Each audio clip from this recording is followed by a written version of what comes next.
This video is brought to you by Mubi, a curated streaming service showing exceptional films from around the globe. Get a whole month free at mubi.com/broedationel. I have a podcast called Rehash. I co-host it with my friend Hannah, and it's about internet phenomena that get us all up in arms only to forget about them within a week. So we rehash them, as they say. We just concluded our 6th season, which is about internet subcultures, the stories of how they arrived, thrived, and sometimes died. We talk about emos, weebs, Disney adults, and much more. Go check it out. A few years ago, there was a wave of films that attempted to do what Bong Joon-ho did with Parasite, but worse. I call them the smug class films, movies that wanted to critique contemporary class disparity, but instead resorted to super dated, rich people bad takes that grossly oversimplified our current class systems. These films took a pretty blithe approach to class oppression, seeming to favor surface-level entertainment over an actual understanding of the dynamics of oppression that have widened the divide between the haves and have-nots in recent years.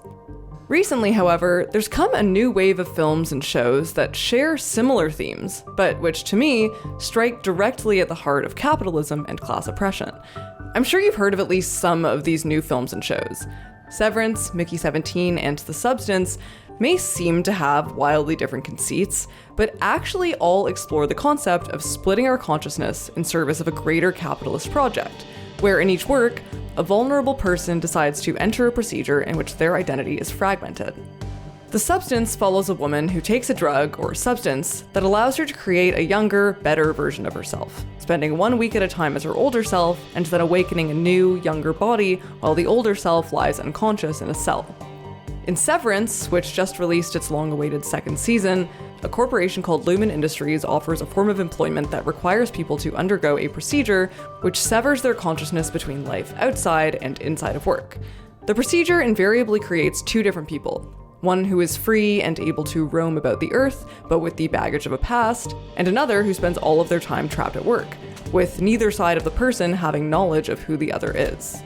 Most recently, Bong Joon-ho's daring follow-up to Parasite, Mickey 17, is about a man named Mickey who joins a nomadic space colony in order to escape the brutality of a local loan shark. Mickey's role on the ship is that of an expendable, a person who offers up their body to an experimental new technology where they're able to die in the name of science and exploration and then be reprinted through a machine, only to die again for the next project. The Mickey we meet has been on the ship for 4 years and is now the 17th copy of himself, meaning he's now died 16 times. When this version of Mickey is falsely presumed to be dead and therefore reprinted, he has to grapple with the existence of his newer copy. Severance and Mickey 17 both ask the question, how do we preserve humanity in the face of its erosion? A question that's guided science fiction since its inception. So why do they make this idea feel brand new and more prescient than ever? And better yet, as works of science fiction, a genre which regularly stokes fears about losing control to the machine, is it possible that Severance and Mickey 17 could actually ease our fears about AI?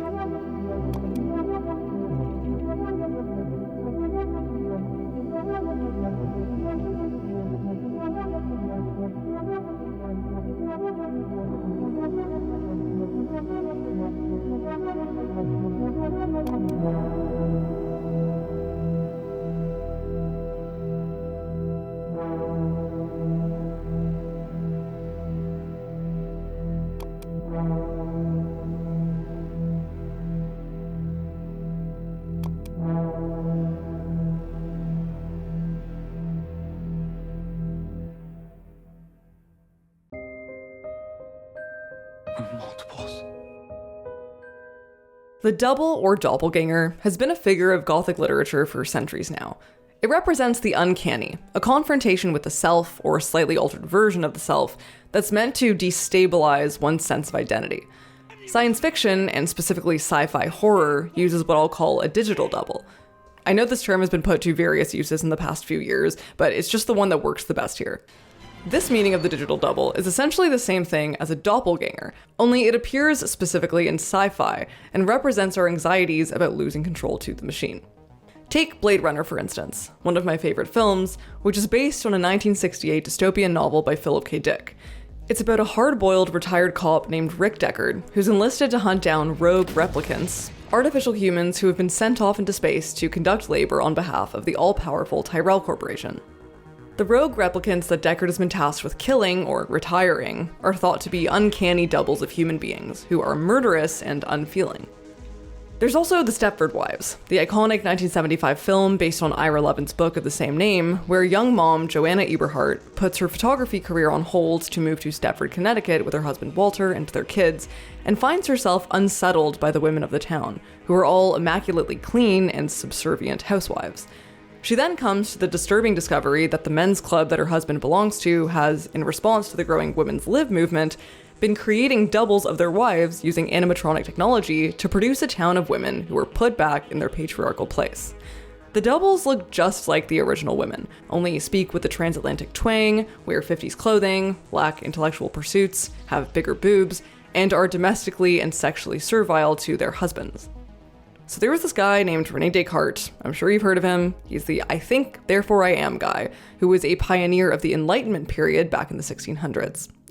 Descartes spent a lot of time doubting everything. Reality, existence. But his whole I think, therefore I am thing was that because human beings were able to doubt their own existence, they therefore must exist. Even if everything around them, their body, the environment, the entire material world, was illusory, the mind, which was able to doubt and thus be conscious, was real.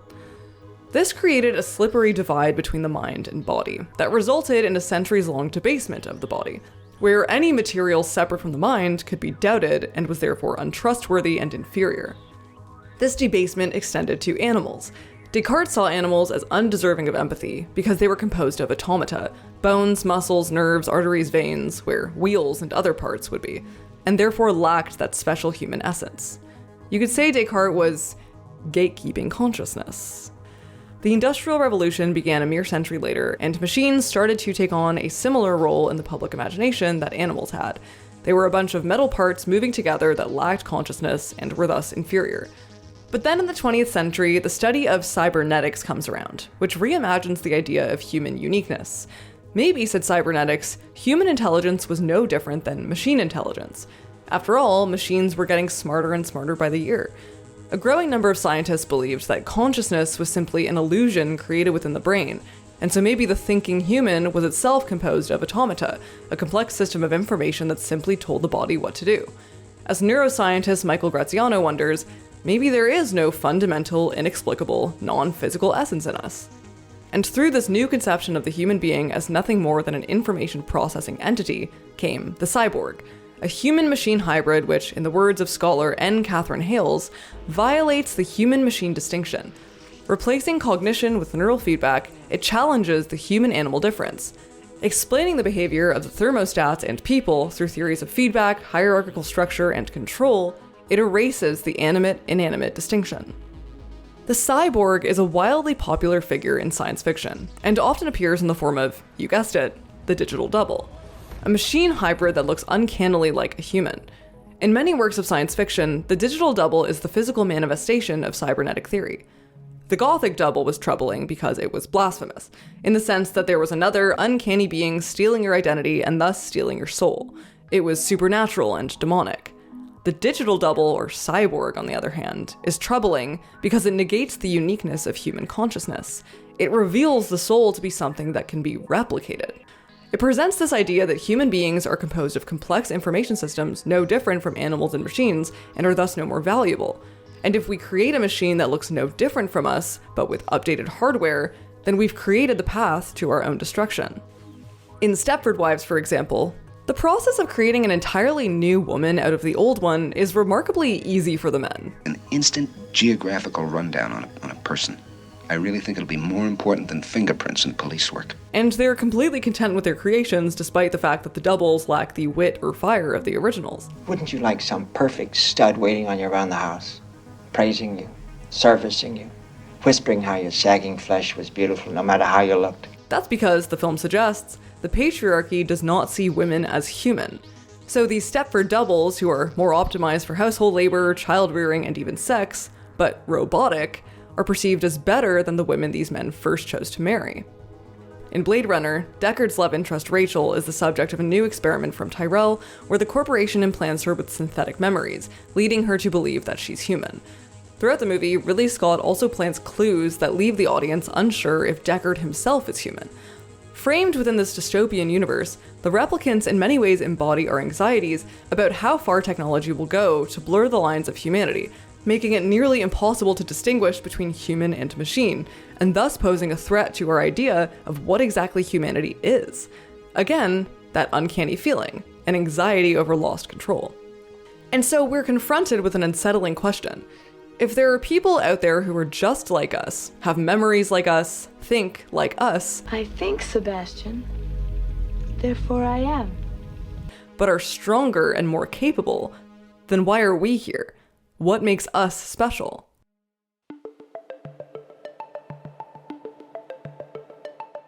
In sci-fi and sci-fi horror, the digital double symbolizes how these invisible, oppressive systems can render everything, even humans, inhuman, animal.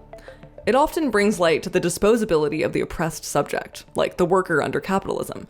Like Marx said, labor produces not only commodities, it produces itself and the worker as a commodity. The system strips us of a cohered selfhood, and sci-fi answers that with the digital double. As Lauren Collee writes in an incredible essay called Is It My Body? The severing of selfhood from the physical body allows for its unlimited dispersion and diffraction, resulting ultimately in a state of hybridization, or possession, whereby it is no longer possible to separate the human from the machine. And the most recent versions of the digital double make a very necessary update, which I think makes them a much more realistic portrayal of the capitalist condition than these other class-conscious films. As opposed to older incarnations of the trope, Mickey, the Audis, and Elizabeth Sparkle all technically consent to their own exploitation. Mickey to escape punishment, Mark to escape the grief of being a widower, and Elizabeth to escape the obsolescence of being an aging woman. This new wave of doubles complicates our understanding of the systems that sci-fi set out to critique. It's that classic situation of capitalism making life unlivable by creating the conditions from which we want to escape, and then preying on our desires for escape. Kind of like the way we're all sold smartphones, get addicted to them, get depressed because we're addicted, lonely, and isolated, and then dive further into our smartphones for comfort. And just because these characters have allegedly consented to their own exploitation doesn't change the way they're treated within this system. I mean, my video on the substance is about how cruelly Elizabeth is punished for her desire to be young and beautiful. She ends the film as a screaming face attached to a grotesque, impossible hybrid monster called Elizasu, only to be brutally vanquished by a crowd of disgusted onlookers. A bloody metaphor for the depths women must stoop to in order to keep up with the capitalistic standards of beauty. The film rather cynically suggests that the rat race is never ending, and can only result in our own demise. The innies of Severance occupy only a part of what it means to be a person. They have no distinct memories of their own except the basic data that was left in them. They are conducting extremely alienated labor since they have no idea what it is they're doing in MDR. They are trapped in an exaggerated version of corporate life, one which is algorithmic and routine. Lumen uses corporate jargon to create an illusory environment, wellness meetings, department parties, corporate branded snacks in the vending machine, and internal corporate mythology to distract from the meaninglessness and monotony of their workers' lives. Kind of like how big tech companies offer on-campus housing and in-office luxuries to brainwash their workers into working unpaid overtime. And although the innies' day-to-day lives are repetitive and meaningless, they are in service of a greater, seemingly destructive project, which the series is still unraveling. Lumen can also end their lives at any given time by firing or retiring them. The series minces no words that the innies are facing abuse. Within the Severance universe, Lumen Industries is super controversial and subject to protest movements. But it didn't fully set in for me just how tragic and abusive this system is until late in the second season, when Dylan pleads with his Audi's wife, who he's fallen in love with during newly permitted visitations, not to leave him. This is when it washes over just how devastating the innie's existence really is. Despite all the empty frills, they have almost nothing to latch onto or believe in. They really are no different than goats for slaughter. The same goes for Mickey 17. Although Mickey is aware of the purpose of his work, to test and strengthen the limits of human mortality, he's treated even more like an animal than the innies are, with no airs about his supposed humanity. His fellow shipmates treat him like an inferior, his best friend Timo leaves him for dead, assuming he'll simply be reprinted soon after, And even when the ship's captain, Kenneth Marshall, invites him to his suite for dinner, the purpose of the dinner is very quickly revealed to be yet another experiment upon Mickey's body. When he starts convulsing from the food, everyone around him responds callously to his pain. He's a meat matrix. It's a goddamn print job.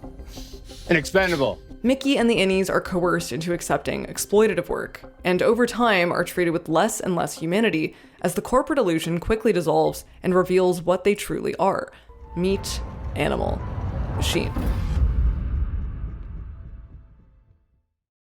Often in Gothic film and literature, the double is a threatening figure. It poses a kill or be killed dilemma to the protagonist because the existence of the double is a direct threat to the original's existence. A lot of sci-fi horror in particular uses the double to this effect. The Substance, for example, results in a bloody confrontation between Elizabeth and her double Sue, which results in Sue ostensibly killing Elizabeth, which then leads to her own destruction. With its feminist leanings, it's much more in line with the Stepford Wives, where in the film, Joanna is strangled to death by her Stepford double before being officially replaced. These endings, where one newer, hotter woman kills another, lesser woman, can be read as a metaphor for the psychological domination of patriarchy and to the ways that women carry out their own oppression through the process of self-cannibalization. But in terms of science fiction, the double, or the machine, in both instances, is to be feared, to kill it before it kills you. In many ways, however, this reading of cybernetics, which teaches us to fear the machine, inadvertently perpetuates that very Cartesian idea that humanity is superior. What so much of sci-fi horror gets wrong about this concept is the idea that we should fear becoming animals, fear losing our consciousness, because it presumes that animals or machines don't have a consciousness. Really, it's this line of thinking that's gotten us into this mess in the first place. The going logic has been, I am not an animal! But is this how we should look at things?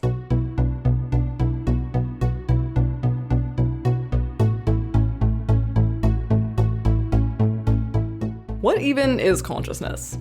That question of what makes us special frames the creation of consciousness as part of a greater vision of human destiny, while also keeping consciousness within the realm of humanity.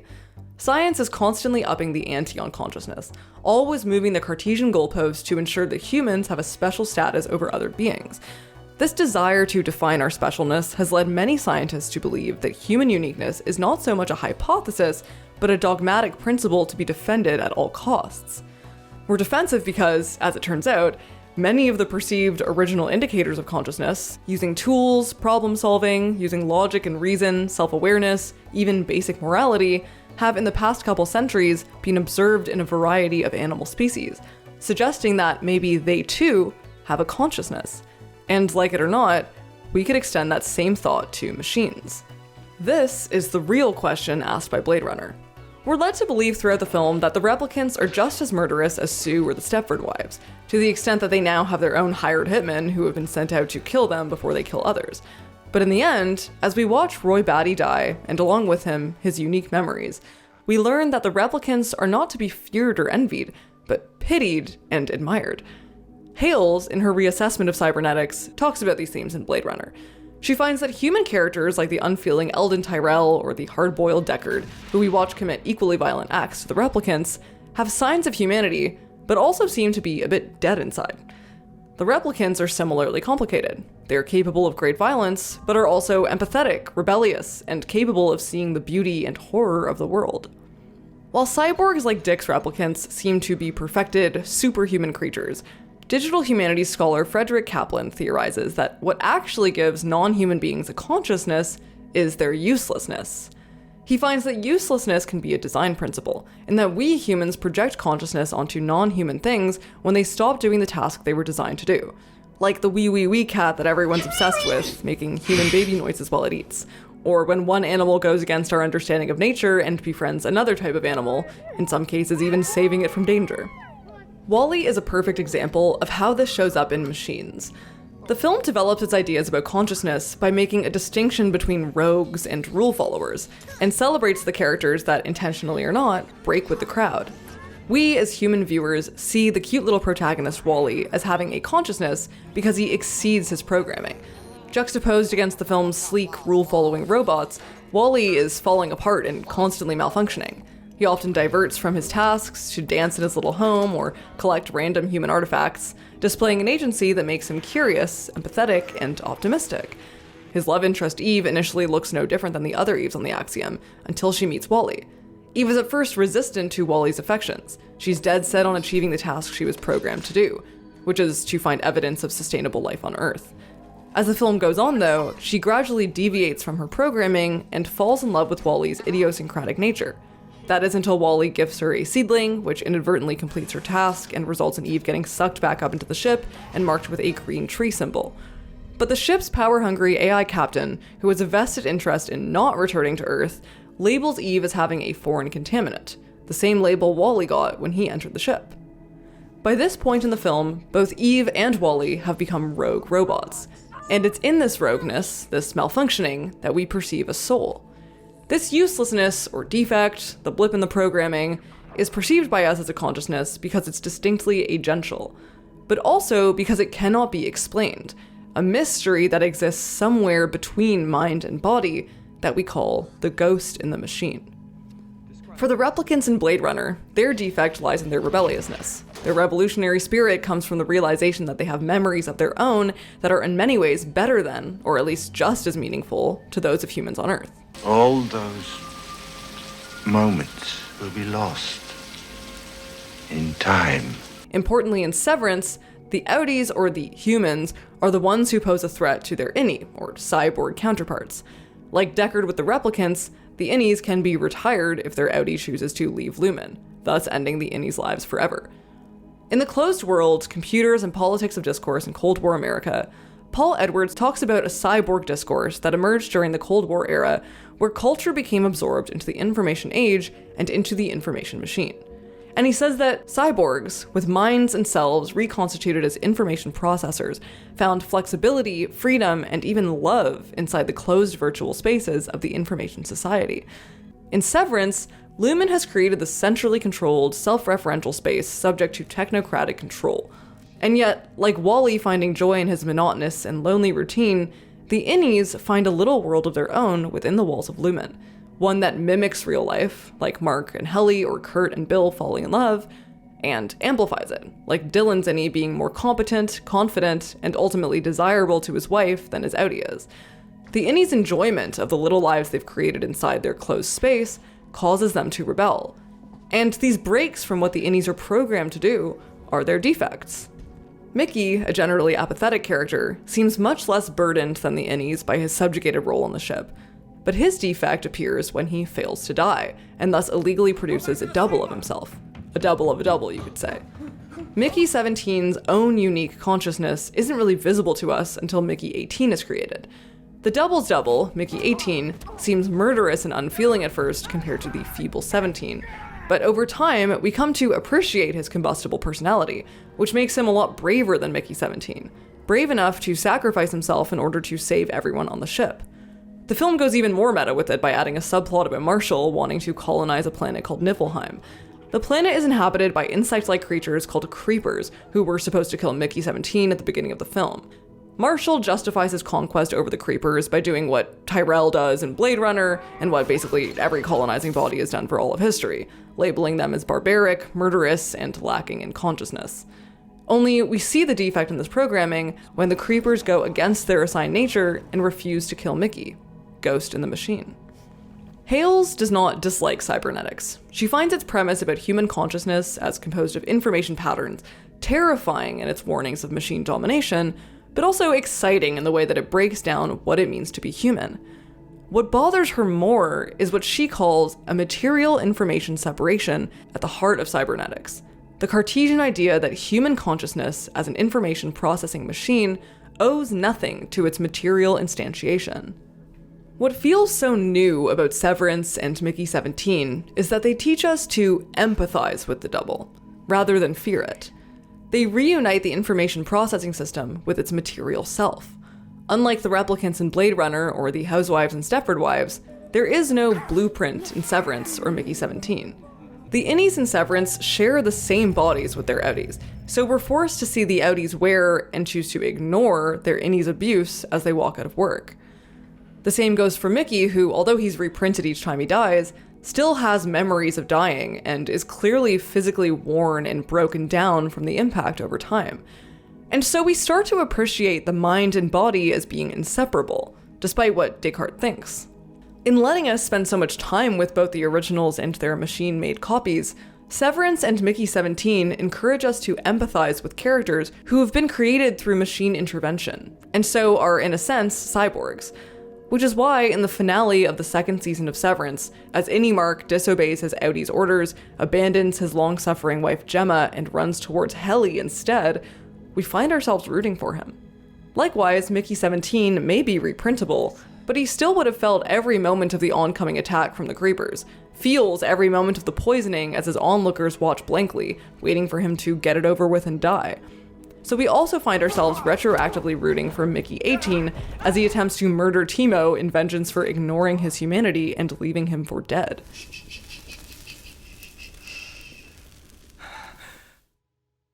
So what if we're thinking about this all wrong? What if, instead of fearing the fact that human beings are no different than animals and machines, we embrace it? What makes us so special anyways? Instead of humans being information systems and thus having no consciousness just like animals or machines, maybe all beings, human, animals, and machines, have a consciousness. In TikTok speak, stop gatekeeping it. Oh, I hated that.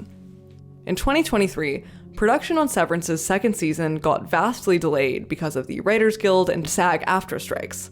The premise of these strikes? That greedy Hollywood studios had proposed contractual updates to the writing and acting unions that were going to introduce AI into the production process in order to bypass labor costs at the expense of thousands of jobs. Things had been bad for workers in Hollywood for some time at that point, with the rise of streaming and with studio belts becoming tighter and tighter. But the introduction of an unregulated machine, which threatened to topple these already precarious working conditions, was the final straw. I've personally been super fearful about generative AI and what it means for humanity, both now and further down the road. I very much fear the machine. So it's ironic then that Severance, and now Mickey 17, have somewhat altered the way I think about it. We're seeing more and more run-ins like this between humanity and the machine. We're watching the slow erosion of the knowledge economy as AI begins to replace soft-skilled jobs like copywriting, data analytics, customer service, graphic design, bookkeeping, what have you. And this has led many people, myself included, to reject generative AI. Why are we so surprised, though? We live in a system that profits off the propagation and consumption of living things, a system that treats animals and environment as resources for extraction, flesh and meat and commodities to be farmed, pillaged, bought, and sold. Animals are treated exactly as Descartes would have wanted, fleshly automata without a mind and without a soul. The logical evolution of this kind of system is that soon enough, even its engineers become its victims, designed for expendability, for consumption, for profit. Because your replacement, your double, is only another design innovation away. But is fearing and rejecting the replacement going to help us? Maybe not. The digital double has historically represented our fear of obsolescence at the hands of the machine. But like the characters in these newer films and shows, we find ourselves subtly coerced into siphoning off more and more aspects of ourselves into the machine. Naomi Klein writes about this extensively in Doppelganger, her most recent socio-political undertaking. She talks about the ways that we're living in a culture that forces us to think of ourselves as personal brands, making us forge virtual identities that are both us and not us in order to perform for the attention economy, while tech companies harvest data from these identities and use them to train AI, another double.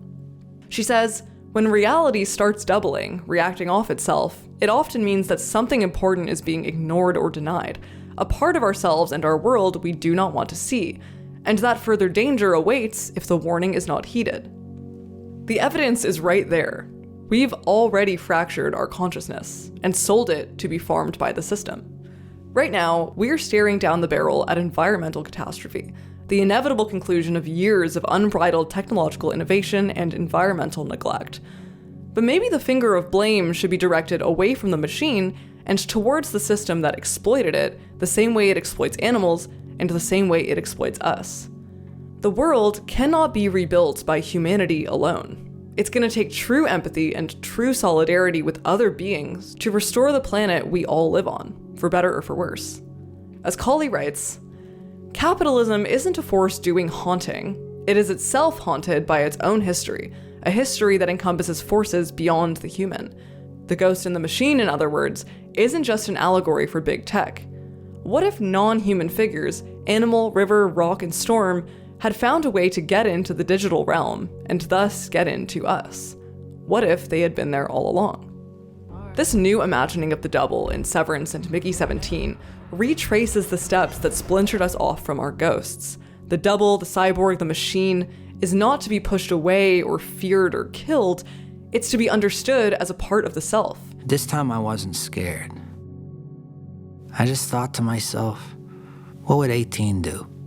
Just one of the many parts that make up not only a piece of the webby systems of information that keep us going, but a piece of the souls that keep us wishing desperately for a better world.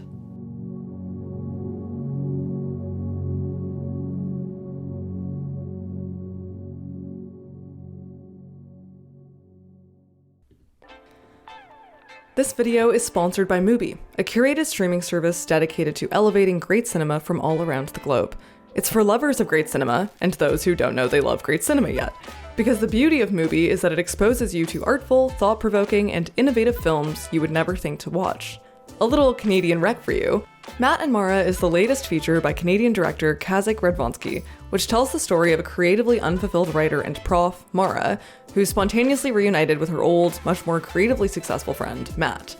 Matt is visiting town to care for his ailing father, and he and Mara find themselves getting closer again, despite their many differences.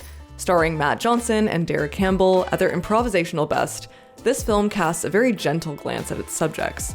It's a slice-of-life portrait of those relationships you can't really define, the film counterpart to the "it's complicated" status.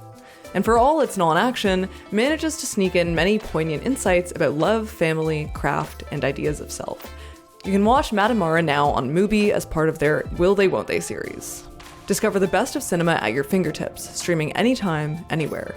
You can try Mubi free for 30 days at mubi.com/broedechanel. That's mubi.com/broedechanel for a whole month of great cinema for free.